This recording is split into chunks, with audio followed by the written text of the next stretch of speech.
প্রতিটা ঘরেই যেন কোরআনের সুমধুর বাণী উচ্চারিত হয়। প্রতিদিন সকালে কোরআন পড়বেন।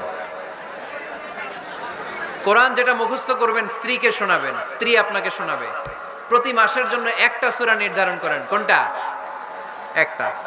এক মাসে একটা ছোট্ট সূরা মুখস্থ করা যাবে না? ধরেন সূরাতুত তিন, ওয়াত-তিনি ওয়াজ-জাইতুন, এটা এক মাসেও মুখস্থ করা যাবে না? যাবে। আজকে রাতেই আপনাদের ফ্যামিলি মিটিং এটা সিদ্ধান্ত নেবেন যে এই মাসের জন্য সবাই মিলে কোন সূরাটা পড়বেন। মুখস্থ করতে হবে, অর্থও জানতে হবে। প্রতি মাসে কয় সূরা? তাহলে এক বছরে কয় সূরা? 12টা। ঘরে কোরআন তেলাওয়াত করুন। জিন, ভূত, ব্ল্যাক ম্যাজিক, জাদু টোনা, বানমারা সবগুলারে নিঃশেষ করে দিবে কে? এজন্য আল্লাহর হাবিব সাল্লাল্লাহু আলাইহি ওয়াসাল্লাম বলতেন, সহিহ মুসলিমের বর্ণনা, লা তাজআলু বুয়ুতাকুম মাকাবিরা, তোমরা তোমাদের ঘরগুলোরে কবর বানিয়ে রেখো না।